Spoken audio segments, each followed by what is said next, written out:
बिस्मिल्लाहिर्रहमानिर्रहीम, अस्सलाम वालेकुम and welcome back to another video. आज की वीडियो में बात करेंगे कैलेंडर रीजनिंग ट्रिक पे। आज इसके क्वेश्चन करेंगे और इसका कॉन्सेप्ट समझेंगे। आहिस्ता आहिस्ता हम टाइप वाइज इसको मुश्किल करते जाएंगे, क्वेश्चन को आपको कॉन्सेप्ट क्लियर करते जाएंगे। तो आपके पास फर्स्ट क्वेश्चन जो आज लिखा हुआ है उसको पढ़ते हैं और उसे समझते हैं और उसे सॉल्व करने की कोशिश करते हैं। क्वेश्चन में कहता है इफ टुडे इज मंडे, कहते हैं अगर आज के दिन हमारा क्या हो मंडे, तो what day will it be after 100 days. तो 100 दिन के बाद कौन सा दिन होगा? मंडे होगा, ट्यूसडे होगा, वेंसडे होगा, थर्सडे होगा, फ्राइडे होगा, सैटरडे होगा, संडे होगा। तो वो हमें फाइंड आउट करना है। तो हमारे पास क्या मिला है 100 डेज। तो हम क्या करेंगे 100, एक हफ्ते में कितने दिन होते हैं 7 डेज, तो 7 को डिवाइड कर देंगे। तब यहां पे डिवाइड करते हैं हम 7 1 जा 7, 30 रह गया, 4 पे करेंगे तो आपके पास क्या रहेगा 28। तो रिमाइंडर हमारे पास क्या बचा 2। तो 2 हमारे पास किस में ऐड करेंगे, इस मंडे में हम क्या करेंगे मंडे प्लस रिमाइंडर जो हमारे पास बचे 2, तो इक्वल्स टू मंडे, उसके बाद ट्यूसडे, उसके बाद वेंसडे। तो हमारा आंसर क्या हो गया वेंसडे। तो हमारे पास आफ्टर 100 डेज क्या हो जाएगा मंडे। अगर आज मंडे है और 100 दिन के बाद हमारे पास क्या आ जाएगा वेंसडे।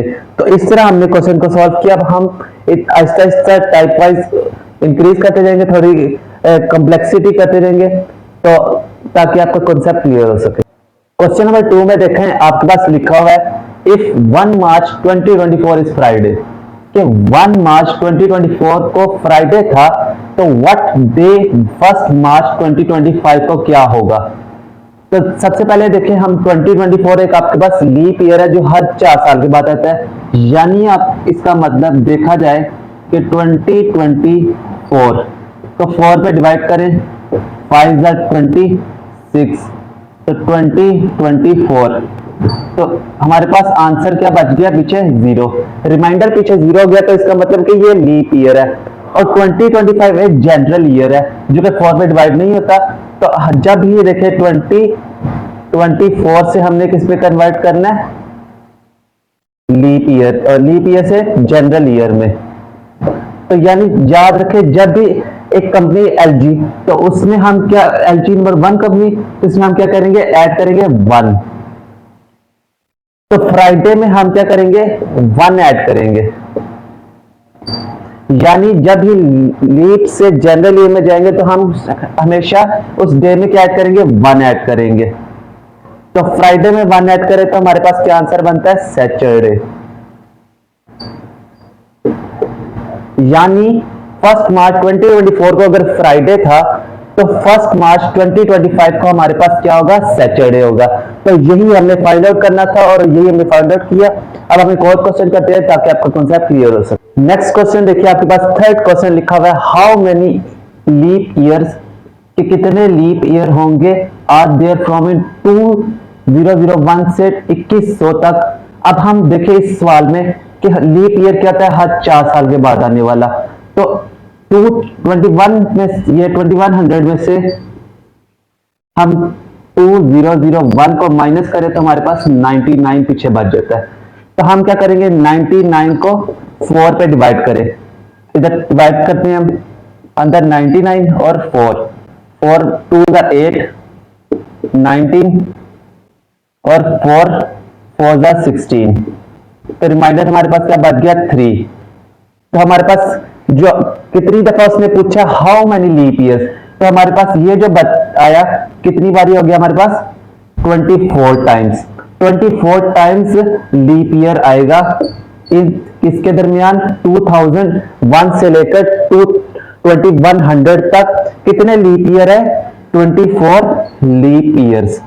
तो यही हमने फाइंड आउट करना था और ये हमने फाइंड आउट किया कि लीप ईयर्स इस साल में कितनी बार आएंगे 24 बार आएंगे। तो उम्मीद करता हूं कि इसको समझ आई होगी। अब एक नेक्स्ट क्वेश्चन करते हैं। क्वेश्चन नंबर 4 देखिए, आपके पास लिखा हुआ है इफ वाज वेडनेसडे, एक वेडनेसडे है कब 15 जुलाई 1964 को एक वेंसडे है। ठीक है, what was the day of the week on 15 July 1965 को कौन सा दिन होगा, हमने ये फाइंड आउट करना है। तो इसके लिए अभी हमने बताया कि 1964 आपके पास एक लीप ईयर है, यानी से 1964 को 4 पे डिवाइड करें तो 4 4 16, 36 रह गया, 9 पे किया 36, हमारे पास 4 बच गया 1004, तो रिमाइंडर हमारे पास 0 बच गया, कुछ भी बचा नहीं है हमारे पास। तो ये एक लीप ईयर हुआ। तो 19 देखिए डेट सेम है, 15 जुलाई, यहां भी 15 जुलाई है, तो हमें इधर कोई चेंज करने की जरूरत नहीं है। साल में डिफरेंट है, तो उसको देखा हमने 1964 हमारे पास एक क्या आ रहा है, लीप ईयर आ रहा है, और इसे हमने चेंज किस में करना है, 1965 के अंदर बताना। 1965 एक जनरल ईयर है।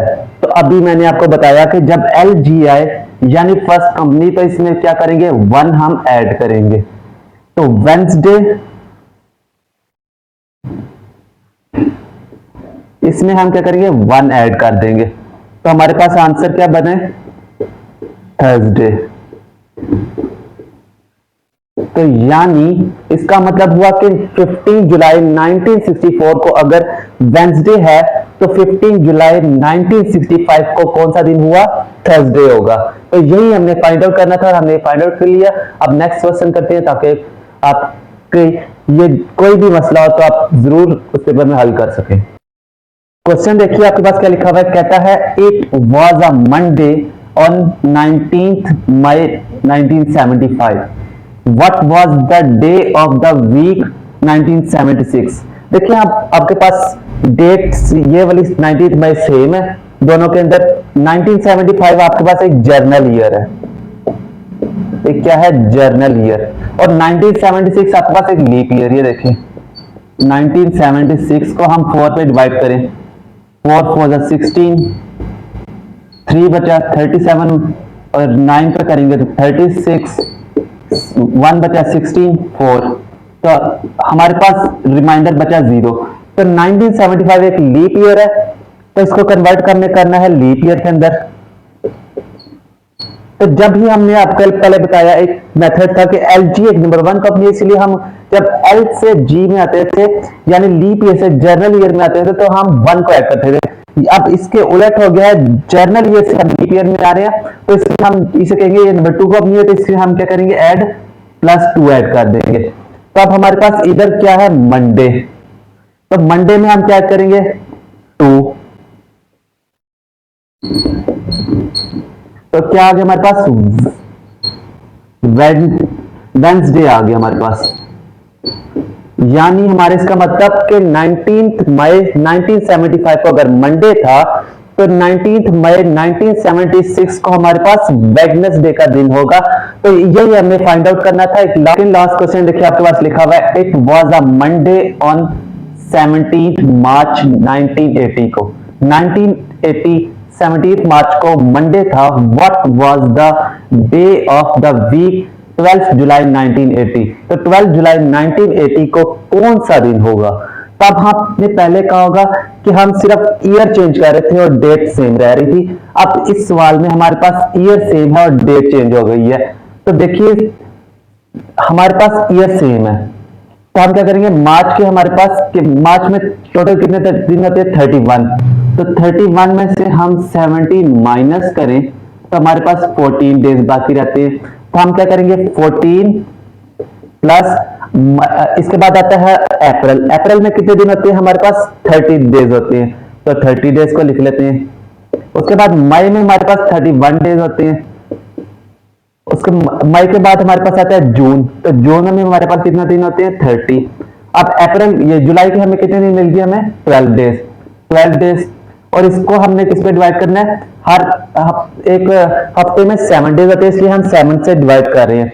तो ये हमारे पास कितने हो गए, 30 और 30 60 और 91 प्लस 12 प्लस 14, तो ये हमारे पास आ गए 117 डेज। तो 117 डेज को हम 7 पे डिवाइड करते हैं, आपको मिटा कर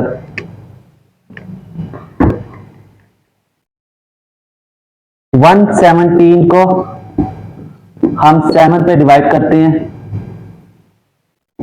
7 1 7, 47, 7 6 42। तो हमारे पास रिमाइंडर क्या बच गया, हमारे पास 5। तो 5 रिमाइंडर बचा और 5 को हमने इस मंडे के अंदर ऐड कर देना है, ठीक है। हमारे पास 5 बचा है, इससे हम क्या करेंगे, मंडे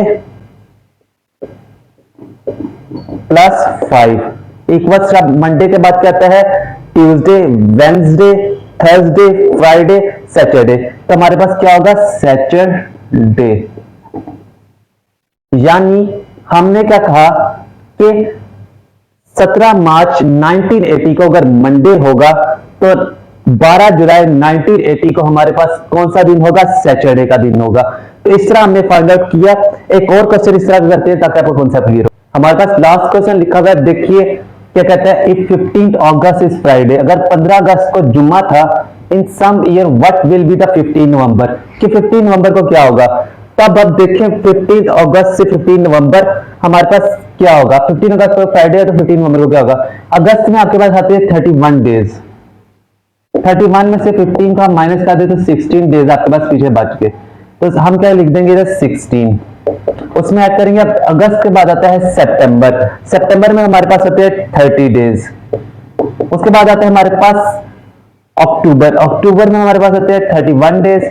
और अब नवंबर में हमारे पास कितने लिखे हुए, 15। तो इस 15 को ऐड कर लें, इसको डिवाइड करना है हमने 7 से। 7 से क्यों करना है, क्योंकि हमारे पास एक हफ्ते में 7 डेज होते हैं, तो 7 से डिवाइड करेंगे। अब इसको ऐड करेंगे तो हमारे पास इक्वल आ जाएगा 91। इसको करके देख लेते हैं, 30, 31, 15 और 16 क्या आ जाएगा, 11, 12, 92 डेज बनेंगे। 3, 6, 7, 8, 9 हमारे पास टोटल कितने बने, 92 डेज। इसको 7 पे डिवाइड करेंगे तो अब हमारे पास 7 पे डिवाइड करते हैं इसे। 92 को अंदर रखा, 7 पे डिवाइड किया, 7 1 7, आपके पास 2 बच गया 22, 7 3 21। तो पीछे रिमाइंडर हमारे पास के बचा 1। तो अब हमारे पास यहां पे था फ्राइडे, तो इस फ्राइडे के अंदर हम क्या करेंगे, 1 को ऐड कर देंगे, फ्राइडे प्लस 1, ये हमारे पास आ गया सैटरडे। तो यही हमने फाइंड आउट करना था कि अगर 15 अगस्त को जुम्मा है तो 15 नवंबर को हमारे पास सैटरडे होगा। तो उम्मीद करता हूं कि आपको इस कैलेंडर रीजनिंग क्वेश्चंस की बेहतरीन तरीके से समझ आई होगी। अगर कोई अभी भी कोई मसला है तो आप जरूर कमेंट में पूछ सकते हैं। अगर वीडियो अच्छी लगी हो तो जरूर लाइक शेयर सब्सक्राइब करके और हमें दुआ में याद रखिएगा। मिलते हैं हम आपको किसी और टॉपिक के साथ, किसी और लेक्चर के साथ, और बेल आइकन का बटन जरूर दबा दें ताकि जो भी नेक्स्ट रीजनिंग ट्रिक आपके पास आए तो आपको जरूर पहुंच सके। मिलते हैं हम आपको किसी और टॉपिक के साथ, किसी और लेक्चर के साथ। अल्लाह हाफिज।